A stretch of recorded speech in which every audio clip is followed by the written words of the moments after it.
Sawa, tuangazie takwimu kwa wakati huu hapa za michezo iliyopita mitano kati ya Young Africans dhidi ya Mbeya City. Matokeo yao yamekuwa ya namna gani ambapo wameweza kukutana katika michezo mitano ya mwisho?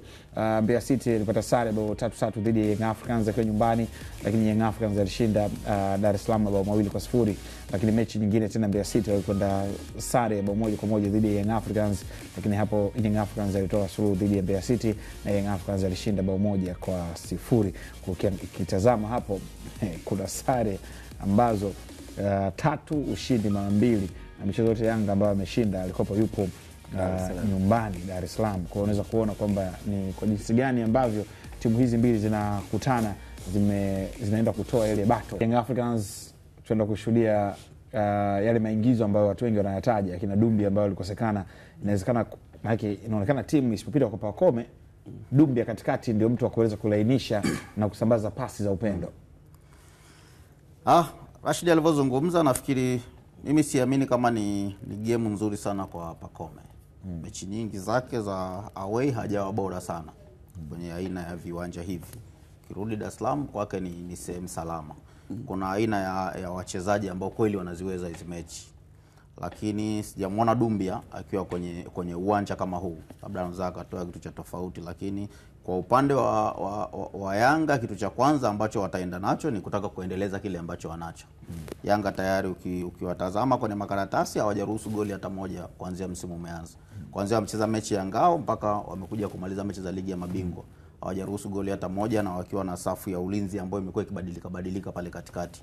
Lakini pia kwa upande wa sehemu yao ya ushambuliaji nafikiri wamescore magoli kama sikosei ni 9 kwenye hizo mechi zote ambazo wameshacheza. Kwa hiyo inawapa ile hali ya kujiamini ya kwamba na hapa tuna uwezo wa kufanya kile ambacho tunakifanya. Ni kipi ambacho Mbeya City wanaweza kufanya? Ningekuwa mimi mwalimu ningepita huko ambapo Rashid anasema. Cha kwanza ni lazima upunguze namba ya watu wa kushambulia, lakini uweke namba ya watu wengi zaidi ya kuzuia, kwa sababu hata kama Mbeya City yuko nyumbani, lakini ukiwatazama kwenye hali ya kawaida kabisa, anayekuja pale ambao anapewa nafasi kubwa zaidi ya kupata ushindi ni Yanga.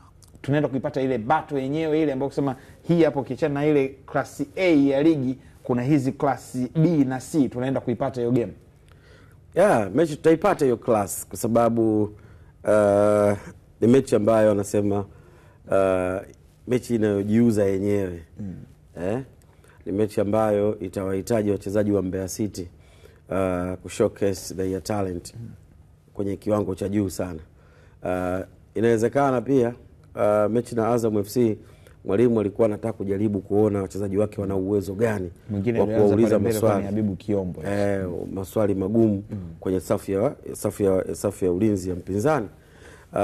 Kwa ukishapata majibu, maana yake sasa mwalimu ndo anajua. Unajua kwenye assessment ya timu, inawezekana sisi wadau na mashabiki wakaona hii timu imefungwa, lakini wale wachezaji wote wametekeleza majukumu kwa 100% mwalimu. Kwa hiyo ukaona ni mwalimu amefanikiwa, lakini sisi timu tumeona imepoteza, si ndio?